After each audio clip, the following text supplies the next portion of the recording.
ఇవాళ సాయంత్రం మా ఇంట్లో పార్టీ ఉన్నది, పిలుస్తామని వచ్చిన. ఇవాళ మా మ్యారేజ్ ఇదే. అంటే పెళ్లి దినమా? దినమేంది గలీజ్ గా, పెళ్లి రోజు అనాలే. ఓ వన్నాలు ఉన్నాయా మేడం? యాదవా అక్క ఎవరనుకుంటున్నావు? కోకాపేట మామూలుగా పెడతారేంటి? ఒక చైనీస్, ఒక ఫ్రెంచి, ఒక టర్కీ, ఒకటా రెండా వంటారు కూడా లక్షించుంటా కదా. అబ్బో నిన్ను తట్టుకున్నాడు చాలా కష్టమయ్యో. గప్పాసి ఎట్లా నెట్టుకొస్తున్నదో ఏమో. పదుండ్రే, మనం పిలవనీకి ఇంకా చాలా మంది వీపీలు పెండింగ్ లో ఉన్నారు. వీపీలు కాదు, విఐపీస్. నువ్వు అట్లనే అన్న ఇట్లనే అంటాడు. అడుగుండ్రి, మీరు మరొకుండ్రయ్యా. అలాగే మనం వసువేదరా అమ్మయ్య మీ చెల్లి నవీంద్ర కోకాపేట ఆంటీకి థ్యాంక్స్ చెప్పుకోవాలి.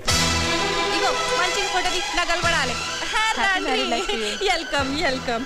మీరందరు మీ పనులు మానుకుని మా మ్యారేజ్ యూనివర్సిటీకి వచ్చినందుకు చాలా సంతోషం. యూనివర్సిటీ కాదు, యానివర్సరీ అనాలి. నువ్వు అట్లనే అను, నేను ఇట్లనే అంట. Thank you thank you thank you. డబ్బులుంటే పుట్టినరోజు పండుగ, పెళ్లి రోజు పండుగ. ఏరా రియల్ ఎస్టేట్